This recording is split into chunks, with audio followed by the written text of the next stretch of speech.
මේ චෙස් ක්‍රීඩිකා සයුමි සිතුමිලා හලංගොඩ ක්‍රීඩිකාවයි. තවමත් 6 වෙනි ශ්‍රේණියේ ඉගෙනුම ලබන සයුමි සිතුමිලා චෙස් ක්‍රීඩාවට දක්වන්නේ උපන් හපන්කමක්.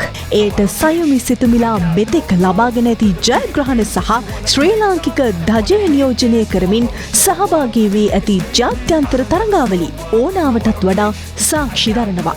මම ජාත්‍යන්තර මට්ටමේ තරඟාවල වලට ගිහිල්ලා තියෙනවා. ඊට පස්සේ තායිලන්තයේ පැවති ආසියානු චෙස් පාසල් තරඟාවලියට ගිහිල්ලා දෙවන ස්ථානය ලබා ගත්තා. මම ජාතික යොවුන් චෙස් තරඟාවලියට ගිහිල්ලා තියෙනවා ලංකාවේ. නැෂනල්ස් කියලා චෙස් තරඟාවලියට ගිහිල්ලා තියෙනවා. ඒකෙන් ඔලිම්පියාඩ් තෝරනවා. ඒකටත් මම තේරිලා තියෙනවා. දැන්ට පෙන්නලා තියෙන දක්ෂතා අතර ලංකාවේ ලාබාලම විශේෂ ශූරිය ඒක 2023 අවුරුද්දේ තමයි ආ තිබ්බේ. ඔලිම්පියාඩ් යන ලාබාලම ළමයා විදියට මේ අවුරුද්දේ තේරීපත් වෙලා තියෙනවා. කුඩා කල තම වැඩිමහල් සොහොයුරා චෙස් ක්‍රීඩාවේ නිරත වන අයුරු දැක චෙස් ක්‍රීඩාවට ඇලුම් කළ මේ පුංචි චෙස් හපනිය නිමා වූ මාසයේ මෙරට කාන්තා චෙස් ශ්‍රේණිගත කිරීමෙහි 7 වන ස්ථානයට පසු වුණා.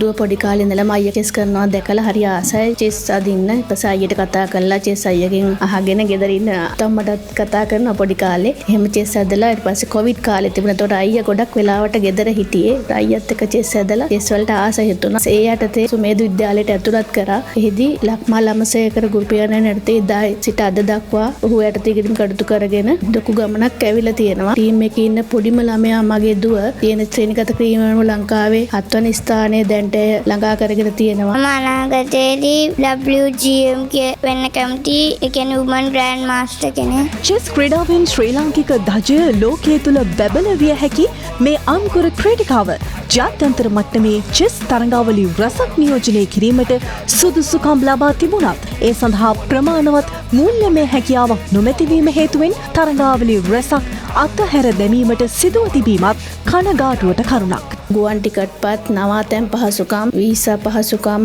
ලියාපදිංචි වීමට වෙනම වියදමක් යනවා. එක තරඟ සංචාරයක් සඳහා අවම ලක්ෂ 6කට වැඩි මුදලක් වියදම් කිරීමට සිදු වෙනවා. මම ඉල්ලා සිටින්නේ ඇයගේ මේ දක්ෂතා හඳුනාගෙන මේ තියෙන පාදක ජය ගන්න එයාට උදව් කරන්න පුළුවන් කෙනෙක් ඉන්නවා ඉදිරිපත් වෙලා ඒකේ දක්ෂතාවයන්ට උදව් කරන්න කියලා තමයි මම ඉල්ලා සිටින්නේ. රොමේෂ් තරංගවැනි ක්‍රීඩකීන් දහසක් බාධක මැද්දේ හෙල්ලයෙන් ලෝකයේ හොල්ලද්දී මෙවැනි ක්‍රීඩිකාවන්ද රැකගනිමින් මෙරට ක්‍රීඩාවේ අභිවෘද්ධිය උදෙසා ආයෝජනය කිරීම වගකිව යුතු පාලකින්ගේ වගකීමක් බව The Next Winner අපි අවධාරණය කරන්නෙමු.